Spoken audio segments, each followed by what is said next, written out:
A palavra de Deus nos apresenta a salvação como um processo. O apóstolo Paulo escreve aos Filipenses e diz: aquele que começou em nós a boa obra há de completá-la até o dia de Cristo. Não significa que a parte iniciada, porém ainda não concluída, tenha nada de mal feito. Significa apenas que o processo está em andamento. E quem entende salvação como andamento, entende que a experiência inicial não nos dá o direito de cometer negligências ao longo do caminho.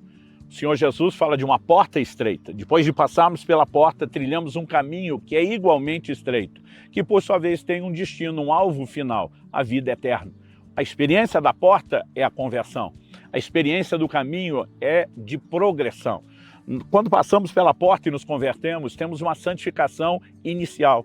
Mas ao longo do caminho temos uma santificação progressiva. É disso que Paulo diz em 2 Coríntios 7:1, quando ele diz a respeito de aperfeiçoar a santidade no temor do Senhor. Permanecemos aos pés do Senhor, buscando a graça de Deus, nos fortalecendo nele, para que eu e você, andando em vitória, possamos ser uma inspiração para os outros. Cuidando de nós mesmos, podemos ajudar no cuidado de outros. Garantindo a nossa salvação, podemos ajudar a transbordá-la na vida de muitos outros. Diante disso, de forma prática, nós precisamos entender aquilo que nós fazemos e o que Deus faz.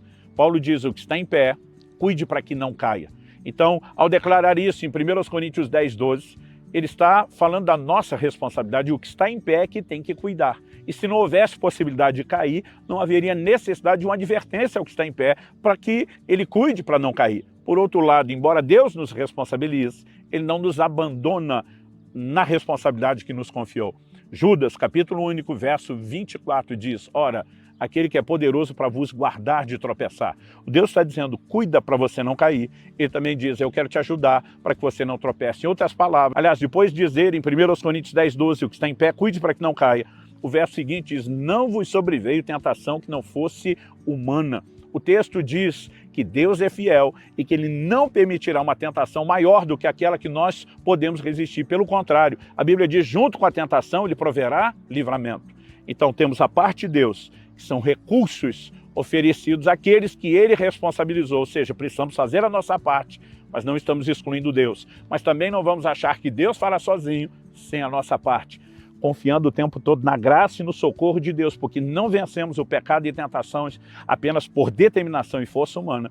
Na combinação desses elementos, nós podemos andar em obediência a Deus, na vigilância da oração, do clamor contínuo, da exposição contínua à palavra que nos guarda de pecar. Por meio da oração, da exposição à palavra, nós podemos nos conservar no caminho e continuar inspirando outros. Não negligencie o cuidado consigo mesmo.